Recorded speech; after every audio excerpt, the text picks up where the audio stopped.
Oh my goodness. Saying hi to you and welcome. Thank you for joining me. Tonight, we have the pleasure of talking to Chris Aguirre Samaniego. He is a tech artist on Marvel Strike Force. Oh yeah, I'm an animator on Marvel Strike Force. So you got two Marvel Strike Force devs for the price of none right here, streaming to you free. Chris, thank you. Thank you for coming. Welcome. Yeah, man. Thanks for having me. Glad to be here.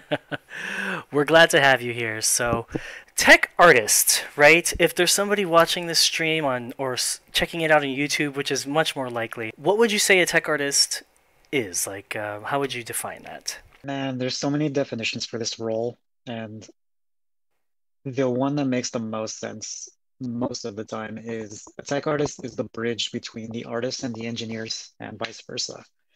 So, as you know, like artists and engineers typically speak two different languages. Artists are very crazy with their ideas, there's a lot of creativity going on there, whereas an engineer is usually pretty logical and pretty straightforward with their terminology and the way they speak. So that happens quite a lot in the production environment for video games. So it's takes someone like me who kind of understands both roles to be able to communicate effectively between the two and translate between them and also bridge that gap myself, being able to do a blend of engineering myself and also art. So yeah, it's kind of a long-winded explanation of tech art, but I will say that tech basically we're the artists, bridges. yeah, you're the bridges, but you're also the unicorns because although it takes all types of people to make a world, it's very rare when you have somebody who is, kind of artistically inclined, but also, technically inclined. So a lot of times you have artists that just want to do, the art. And sometimes, they don't have that opportunity. Like, you give artists the opportunity to do the just worry about art and the complicated interface that goes on in the game. Without people like you, we'd be pretty much just like banging our, rocks on the keyboard trying to get stuff into the game. But one of the things that you've done recently, or okay, so sorry, let's talk about, kind of your day to day on Marvel Strike Force. So, what would your average day kind of be like on Marvel? Man, the average day, it can vary for me greatly just because I wear so many hats within our studio, especially these days. But first thing I do when I come in is I just check in with my artists, making sure they're in a good place. Usually they are. They're pretty self-reliant, yourself included.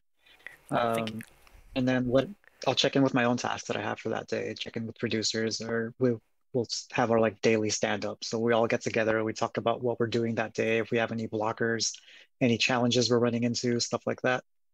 And if there's any room for me to come in and help with those challenges, then of course I'll allocate the time to help with that. But these days I'm just working on specific tasks for characters. Certain characters have specific needs. As a tech artist, I'm usually doing some rig stuff. So if you don't know what a rig is, it's an animation, a series of joints that allows an animator to actually animate something, allows them to puppeteer a character. Um, so I have to set that up for certain characters that are a little bit beyond the scope of like, what a traditional animator would be involved in. So characters like Doctor Octopus is a good example of something like that. I wouldn't leave that to somebody who's not as experienced with rigging. I would definitely want to take that on for them, so they're not spending all their week doing that. I can handle that in a day or two, even though that character took a long time. Yes, yes, it did. And it came out really well, especially with the compressed schedule that we seem to have nowadays. So, you working your magic Yeah, was really good. With Dr. Octopus and rigging, like, what was like the hardest thing about Dr. Octopus? dude, his tentacles were mean. The And hardest thing why? is the hardest thing is that our game was set up in a way with um many animators out there would probably know about this, but we don't have a root bone in our rigs. So a root bone, for those of you who don't know what that is, it's a bone that exists at the origin of a 3D space, and that's exclusively where it exists, and that allows us to calculate the position of a character in a game engine in 3D space. Um, and usually it's the point of stability for characters when you're attaching things to them. We don't have that in our games, so we have to get kind of creative with our solutions. So for the Doc Ock's tentacles, we had to attach them literally to sections of his spine. So that was one challenge where, we needed to split it up into two different props. So there's the upper tentacles and the lower tentacles, which allows for someone to rotate down in the middle without affecting the lower tentacles. Not only that, but these tentacles needed to be able to stretch uh, and also wobble, wave around. They needed to twirl at the tips. They needed to have those little pincers. So it's a lot of joints that goes in there. And so for a mobile game, you're trying to balance out like how many joints can I get away with in this rig without, affecting performance? And I got to take into account that it's not only one tentacle, it's four. So, we have four identical sets of joints going through this crazy looking thing. And I think we ended up pulling it off, though. We pulled off some crazy sorcery that allowed that stretch to happen. And one of the animator that was animating it, he Mike gave me the Hollander. best compliments where he said, yeah, he gave me the best compliment that the animation was liquid smooth thanks to the efforts that we put into it. So Yep, dude, that's exactly the compliment that you tend to usually get from us because it's like, dude, thank you for the rig, thank you for all these doodads.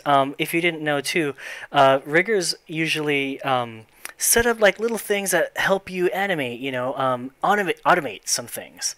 And I think you had like some wiggle stuff that was automated, or what were some things that you kind of had automated for Hollander there?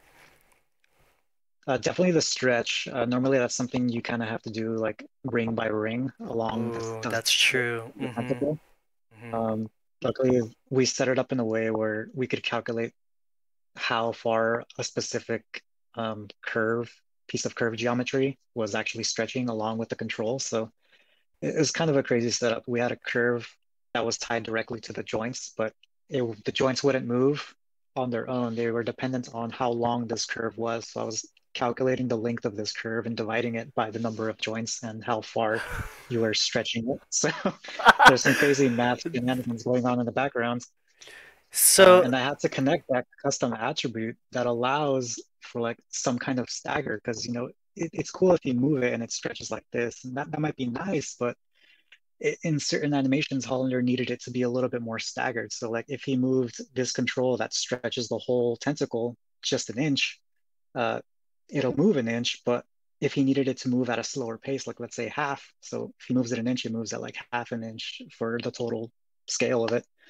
So we had to put in a stagger control for him to account for stuff like that. So and I had a lot of other unique little controls for automation too. I'm starting to blank on what the hell those were, but there were there was a lot of many. them. There were a lot of them. You basically did you had Carnage. Carnage had a rig that was similar, but you basically took Carnage's rig and scrapped it and built your own new one that was way better, right? Yeah. Yeah. I tried to save to utilize Carnage's rig just because it was such a beautifully unique rig. Whoever made that rig, chef's Aegon. kiss to you. Aegon Aegon, Esterniker. Dude, miss you, buddy. uh, We miss our tech that was a artists. great rig. Yeah. Oh, cool. Cool. Yeah, I he took a look at that rig and its setup was really unique, but unfortunately we couldn't get that smooth feel translating it over to Doc Ock's tentacles. So mm, whereas Carnage is like really chaotic and kind of stringy, Doc Ock needs to be a little bit more smooth. yeah. And Doc Ock was smooth. Because of all the work that you did on Doc Ock, is he your favorite MSF tune now, You or? know, I go back and forth between my favorites. He's definitely like a highlight of my career for sure. Yeah, Like, yeah. yeah, I don't think he's my favorite for the right reasons. He was more my favorite because he's hella stressful. It was hell of a feat. I'm actually even wearing the Oh my Doc God, Ock you pin are! at my work. Nice, Totally nice. didn't plan that. But, Oh wow. yeah, he was a huge milestone. So like he definitely has a special place in my heart for that. Not Mm. only that, but like he was a childhood favorite of mine too. Yeah, and his haircut. Everybody at work kept calling him. I forgot, but we probably shouldn't even mention it, just for fear of copyright. But he might look like a certain Piano Man. And He that's as far definitely as I'll does. go. That's as far as I'll go. So you were talking about, things in the background that you do. I wanted to know about your background. When you talk about all these rigs and stuff, and you talk about the math behind it, did you have like a math degree, or do you need one to be a tech artist? Well, you don't need one. I mean, depends on the tech art field you're going to. It's again, tech art is such a broad term. Like, there's the technical definition, I guess, of a tech artist is someone who's so good at something, a particular task, that they're technical at it. So, like Jonathan Scott, our 3D modeler, he's an excellent example of someone who I would consider a tech artist. He has a lot of knowledge about rendering engines and pipelines of that nature. So he is one of those, even though he can deny it all he wants. But as far as to answer your question, no, well, maybe. I went to school first to be a programmer for game design. Oh, a So programmer. I Okay. got my yeah, I got my degree at Como University in San Diego, and I decided right after I graduated that I hated programming. Like, it was not for me. It just didn't have that creative touch that I was hoping for from game design. So then I went to school in Academy of Art University over in San Francisco, where I just focused on the art side of game development. And then I ended up missing programming just a little bit. So funny enough, I took a rigging class pretty early on, and I fell in love with rigging. And then I realized, rigging introduces the opportunity to blend in math and art at the same time. And with that, you start writing tools, which tools are usually math based, when you're coding your own automated rig stuff like that. And yeah, it just quickly it evolved into me not knowing what a tech artist was for a long time until somebody told me the actual term, which I think it was my rigging teacher after like the third or fourth class we took together. Phil Caffold, shout out to him. He's an incredible teacher. Um, but yeah, he brought up the term technical artist to me, and then that's kind of when it started. I started taking it a little bit more seriously, looking into tools development and stuff like that. But no, you do not need a math degree. You just need to do at least take algebra. At least take Algebra algebra. helps. Yeah. So you were, Trigonometry. yeah, trig. Because there's a lot of like, sort of like, I don't know how you'd call it if you're a mathematician, but these relationships between things, like if this is this long, then you do something to something else. How would you describe like that Yeah. stretchy thing? Like, because I know you got to use math in that, right? Like, is it so? It's taking the distance, and you're saying you're dividing. It kind of went over my head. Just that stretch thing was complicated, dude. Yeah, so this curve that exists within the rig of Dr. Octopus's tentacles, um, basically it's tied directly to joints and then another set of identical joints. So we're going to get pretty complicated here, but when a manipulator moves those set of joints, it's stretching that curve. And that curve is tied to the other set of joints that are identical, which are the actual joints that are being exported into the engine. The reason we do this is because when you're stretching something in Maya, there's a thing called segment scale compensate. It's a particular feature that makes scaling nice in Maya, but it doesn't work at all in Unity, the game engine that we use. So we have to turn that off. But when you do, all of a sudden, the little increments that we move within Maya all of a sudden become super unwieldy. Like moving a controller 1 inch to stretch would all of a sudden move it like 500 times out, further out than you were expecting. So to fix that, we had to connect those attributes, and that's what we needed to calculate the scale of that curve and divide it by a specific number when segment scale compensate was turned off. So whenever this thing stretched from 1 to 2, twice its length, we would need to divide that by half or by 0.25, I think is what we actually ended up with for the game. So it's being divided by 25% just so that it looks one-to-one in Maya to Unity with that specific option checked off. So um, that's how we pulled that off. Oh man, that is complicated, and I have my fair share of segment scale compensation that I do in my daily life, but that is neither here nor there. So also, I hate to bring this up, but you have a storied past, which is I want to talk about because I know that we're both into Please. cars. We're both into cars, which is sweet. And tell me your experience and with driving fast cars and how do you think that driving fast cars brought you into tech art, or did it help you with tech art at all? I would say it did. This goes back to doing a little bit of math and stuff like that too. So I had a lot of experience with driving fast cars in my youth. Just I've had a lot of cool friends that just had awesome cars, and there was actually this racetrack down in Mexico that I would go to. And when I was like 16, and it got to the point where I came here frequently enough where they offered me like there was a job posting there, and they offered it to me for being a professional driver. You're basically just testing cars for auto manufacturers that are trying to sell cars in Mexico. So obviously the specs for cars that get sold in America are different from Canada, USA, and Mexico. So What's the biggest uh, difference between they usually Mexico test them. Mexico spec versus Uh, USA spec? What's the biggest difference? Emissions for sure. At least back then it was emissions. They could get away with a lot worse emissions over there, and which means they got usually funner cars or funner versions. But 9 times out of 10 they were imported from somewhere else. But the cool thing is like an auto manufacturer would come up to you and they would give you the keys to a car and be like, I want you to test this vehicle and let me know how the suspension handles and stuff like that. When it got really fun was when like Porsche would come by and hand you the keys to a really expensive 911 and to be like, try to break it. So that was always fun.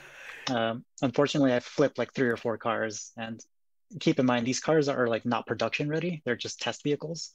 So the suspensions, which that track was specifically for suspension. So um, the cars would roll a lot. what It was pretty common. what's your favorite car that you've rolled?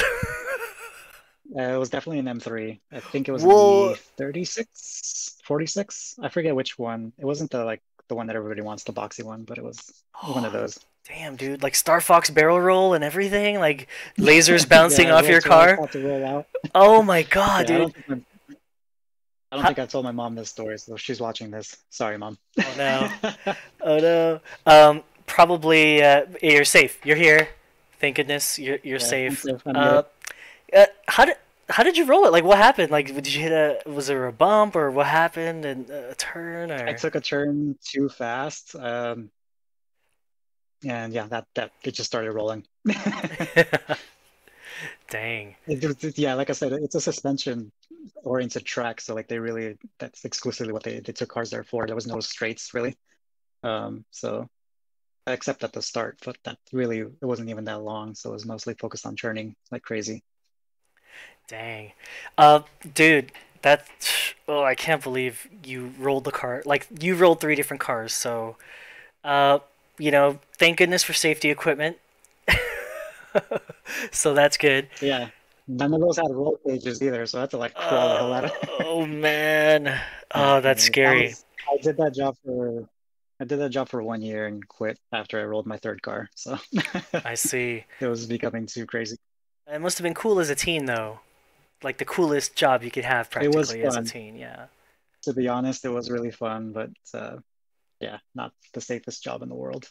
Later on, I got a job as a shoe designer pretty before I started my career as a tech artist, So and you I had had a lot art, of yeah, rich you had friends. okay, so So, was this when okay, so you went to engineering school basically, and then you went to learn rigging or and then you became a shoe designer? yeah, so Wow, so you well, I have was actually a just shoe you designer while I was in school. Oh, okay. So while I was in school, I Who'd you started as a design? shoe shiner, and then I don't know if I can say, to be honest. Oh, okay, I have to that's be cool. careful That's with good. that one. All right. Yeah, yeah, no worries. Really, pretty much every high-end brand that's out there right now, I've had a hand in the last 5, 6 years. Um, you'll see me wear them in the office. If ever anybody here sees me in real life, you'll see me always with some cool shoes. But um, yeah, I had a lot of like rich friends from that industry, and they would somehow find information about like my car habits. So they would let me drive their really expensive cars like McLarens and stuff like that. So that's how I got to try out a lot of really cool cars in my youth. So That's sick. Of all the jobs that you've had previously, which ones do you think really actually helped get into tech art? Like gave you skills that were applicable to tech art? I would say all of them, to be honest. The the car one, specifically rigging for vehicles, because I also worked on cars as well. I didn't just drive them. I have a pretty strong knowledge of like how to take apart an engine and put it together. I've done a few engine swaps in my day. Ooh, oh, So hey, oh, time out. What kind of you engine swaps? oh, they're usually Hondas, don't worry. Oh, those are But the best. All right, but those are like yeah, those are Legos, the fun basically, ones. right? Yeah, those B18s are the funnest things to throw in into any 91 car. But yeah, we so like as you know, like when you rebuild an engine, you have like really tight tolerances that need to be had when you're boring an engine out, if you're doing it right at least. And you got to get the pistons that fit that bore just right, especially if you oversized it. So like all that stuff translates over to tech art because you know you need to be precise with a few measurements. Um, and then the patina artist job, the shoe designer one was really cool because you know, you deal with a lot of colors and stuff. So you have to blend all these different colors together. So it teaches you about color theory and how to mix colors and how different colors can apply to different surfaces, different leather types. So you kind of learn a little bit about that, and that translates over to my VFX career that I have going on as well, I guess, Ooh, as a tech artist. let's talk about that. So VFX, okay, let's talk about VFX. Like tech art is really closely related to VFX in a way because you know you're really having to jump through hoops because you really can't just have like billion particles shoot off on your mobile phone. Like it would explode basically. Yeah, And you've recently got to do some tech art for which character was it? Jubilee. Yes, dude, like the like the most Yeah. involved. Yes, like the most involved. They threw you into the pit. So, so how did you It get it did, man. interested? How did you like? What made you want to go into VFX? A great VFX on Jubilee, by the way. I think you did an awesome job on her. She Thank looks you, really thank good. you. I can't wait for everyone to find the player. See Yeah, that. that's right. How did I Yeah. get into it? Oh, didn't you start with like Probably ISO the same 8? teacher. You did ISO 8 before that, though, right? Yeah, Oh, you know yeah. what? Technically, my first bout with VFX was Sync PvP. Okay, okay. Yeah, it was Sync PvP. So I Let's did the UI VFX for that. Oh, dang, UI VFX. I didn't know you were doing. I thought your first taste of a VFX was actually ISO 8. We have a video queued up of your ISO 8 work right here. So look at fancy. We got a new TV that just popped up into. And so basically, this is. He was going to go into an ISO 8 thing. Or maybe this is. Did he already do it? Oh, whack. Here, let me get to the spot. Yeah, I'm trying to like. Yep, yep. Oh, yes. All right. And I think you passed it. I Oh no, did. there it is. Yeah. Here it Nope. comes. Yeah, there it Oh is. no, they just gave you the end. Okay, okay. So when we cut to the YouTube video, and I put it on YouTube, I'll make sure to put a really nice example of your ISO 8 stuff. But if you've played it, then you know. If you know, you know. Basically, the ISO 8 stuff was all you, man. Uh, we've got so we want to do a 30-minute show. We've got like 4 minutes left, but usually we like to end with, like tips. If there's anybody out there watching, trying to get into tech art, uh, you know, would they be able to contact you, or are there any resources that you would suggest a fledgling tech artist should look into? Yeah. They can always hit me up on Instagram at sushi pizza taco with an underscore underneath before in between the words. Um, as far as resources go, there's a ton of YouTube videos on rigging alone that would be super helpful for anyone really looking to get into that. It can be kind of a mixed bag, but once you find a good person, a good channel, it should be easy to follow along. There's so many Discord servers out there. I'm part of one right now called The Club, that it's just a collection of artists from all kinds of different disciplines. We have 2D artists, 3D artists, tech artists. We all just go in there and get feedback from each other. So that's an awesome Sick. resource that anyone can have available to them. Just being a part of a community, a part of a group that, of like-minded individuals that helps them advance in their own career. And also keeping in touch with, if you're already in the industry, keep in touch with your former coworkers. I have a lot of tech art mentors that I've had in my past that I keep in touch with to this day that we can shoot ideas off of every now and again, especially when we're struggling. Tech art is all about struggling pretty much every day, trying to come up with crafty solutions. So uh, definitely keep your tech art friends close if you need them. Damn. Yeah, that's good advice, man. Live bait, you've been in the speaker box this whole time. Is there anything going on in the chat? If there's anybody in the chat that's watching that has a question, let us know. Thanks again, Live Bait, for hanging out. I know you're in there. I am. I'm just captivated by Chris's stories, man. I mean, very, dude, very interesting life, I might add. Oh, dude, I haven't even brought up the male modeling yet, bro. We haven't even talked about like the underground street fighting and the Kumite he's been part of. Hey, dude, actually, yeah, no. Like street racing in Mexico, designing shoes, driving McLarens, freaking making Doc Ock. Dude, but man, not only that, no, dude, you're joking, right? But Chris, weren't you a boxer at one point, professional boxer? Oh my God, he's like the most interesting man. He's like the young version. Like the most interesting man in the world. But the young version. Like I was thinking when you mentioned E46, there's a video of these kids in Arizona that flipped one over in the desert, and that stood out. When you said E46, I was like, dude, I'm pretty sure those are known for that. And then I went on a little YouTube, or not YouTube, but a Google search rabbit hole, and apparently they're selling for a lot now. Like as early as December 2019, one went for like 90 grand or whatever. Oh my gosh. Oh yeah. Yeah, dude. Yeah. But yeah, now that I know they, they roll. Yeah. No thanks. That's what roll cages are for. Compromise suspension. So. Gotcha. Compromise suspension on that one. So. Oh man. Gotcha. That's so funny. What are you driving now? Oh, good question. If you don't mind sharing. Right now, I am driving a crazily modified Mark 7 GTI that is pushing close to 450 horsepower right now, and I had to tune it down to 320.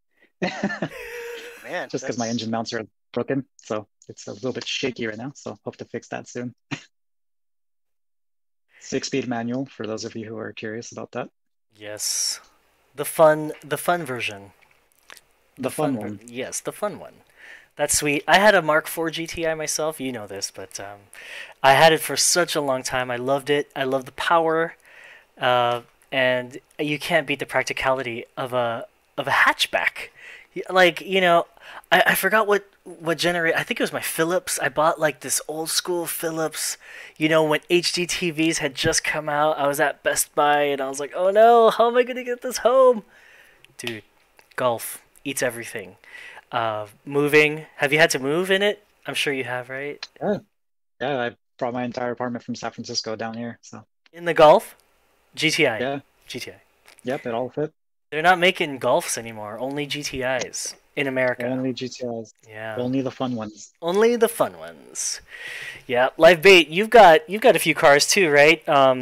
Maybe you should drag race. Maybe we can do a drag race. Well, actually, if you're interested. No, thanks. If anybody's interested, I'm going to Apple Valley Speedway this weekend, on Saturday the 30th for the Winter Matsuri, and we're just basically going to be sliding around on the track. And I hope I don't crash my car. I'll try to take video. But you're always welcome to join me. The skid pad's going to be open, and if you wanted a donut in my car, Chris, I trust you. Live Bait, I trust you too. I will openly provide my little BRZ for donut practice. So anyway, super happy to thrash your gearbox. So yeah, maybe you can thrash some tires, maybe not the gearbox. Just ride his clutch. Just ride his clutch. Okay. All right. No, let's not give him bad ideas. But Chris, thank you so much for your time, man. I really appreciate you coming in and talking to us and letting us know like all about tech art and all about your super interesting life. And hopefully we can have you on the show again.